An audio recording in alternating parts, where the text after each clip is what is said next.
জলপাইগুড়ি সদর ব্লকের প্রত্যেকটি স্কুলের প্রধান শিক্ষক ও স্কুল পরিচালনা সমিতির সদস্যদের নিয়ে আলোচনার আয়োজন করলেন জলপাইগুড়ি সদর পঞ্চায়েত সমিতির সভাপতি বিনয় রায়। এদিন বিডিও অফিসে সদর ব্লকের প্রধান শিক্ষকদের কাছ থেকে স্কুলের সমস্যার কথা শোনা হয়। পাশাপাশি ছাত্রছাত্রীদের ড্রপ আউট যাতে না হয় সেই বিষয়ে স্কুল পরিচালনা সমিতির পক্ষ থেকে যাতে অভিভাবকদের সাথে বৈঠক করা হয় সেই পরামর্শ দেওয়া হয়। এদিন জলপাইগুড়ি সদর পঞ্চায়েত সমিতির সভাপতি বিনয় রায় বলেন, স্কুলের সমস্যাগুলোকে নিয়ে আলোচনা করা হলো। স্কুলের ছাত্রছাত্রীরা কেন স্কুলে আসছে না সেটা স্থানীয় স্তরে স্কুল পরিচালনা সমিতির সদস্যরা দেখতে পারেন, কারণ তারা স্কুলের আশেপাশেই থাকেন। ফলে ওই ছাত্রছাত্রীদের অভিভাবকদের সঙ্গে কথা বলতে হবে। আমরা চাইছি বিডিও অফিস যেমন স্কুলের শিক্ষক শিক্ষিকারা আসেন তাদের সমস্যা নিয়ে কথা বলেন, তেমনি স্কুলের পরিচালনা সমিতিতেও যাতে মাঝে মধ্যে আলোচনা করে সমস্যার কথা স্থানীয় স্তরে গ্রাম পঞ্চায়েতের প্রধানকে জানানো হয়। আমরা চেষ্টা করব সমস্যার সমাধান করতে। স্কুলের কোনো চাহিদা আছে কিনা তাও জানার চেষ্টা করা হয়।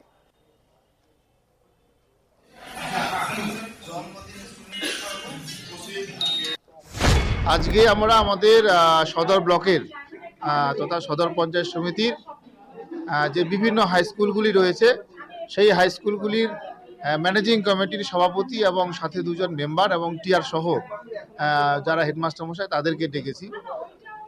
বিভিন্ন স্কুলের সমস্যা নিয়ে তাদেরকে আজকে ডাকা হলো।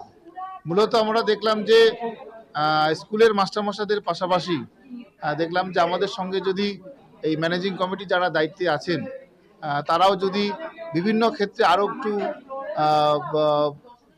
আরও যদি এগিয়ে আসেন, আমার মনে হয় যে স্কুলগুলোতে আমরা যে সমস্যার ভুগছি সেগুলো থেকে তারা ওভারকাম করতে পারবেন। কিছুদিন আগে একটা মিটিং হয়েছিল আমাদের এই অফিসেই, সেখানে মাস্টারমশাইরা আমাদের যে বিভিন্ন স্কলারশিপ রয়েছে সেই স্কলারশিপগুলোর ক্ষেত্রে মাস্টারমশাইরা দুই একটা সমস্যার কথা জানিয়েছেন। তাদের মধ্যে একটা অন্যতম সমস্যা যে কিছু ছাত্রকে হয়তো তারা টেস্ট করতে পারছেন না, দীর্ঘদিন স্কুলে আসতেন না বা স্কুলে অনিয়মিত আসতেন। ফলে যদি এক্ষেত্রে যদি আমরা আজকে ম্যানেজিং কমিটিকে বললাম যে আপনারা এক্ষেত্রে স্কুলের যারা মাস্টারমশাইরা তাদের সঙ্গে যোগাযোগ করে এই বিষয়গুলিকে যদি ওভারকাম করা যায়। অনেক ক্ষেত্রে আমরা দেখলাম যে কিছু সমস্যা আছে লোকালি, মাস্টারমশাইরা হয়তো আমাদের কাছে বলে যান, আমরা হয়তো এখান থেকে সেটা খেয়াল করা সম্ভব না, কিন্তু ম্যানেজিং কমিটি তো লোকাল, তারা সেখানকার বিভিন্ন স্তরে জনপ্রতিনিধিদের চেনে, সেখানকার স্থানীয় যারা মানুষজন সবাইকেই চেনে।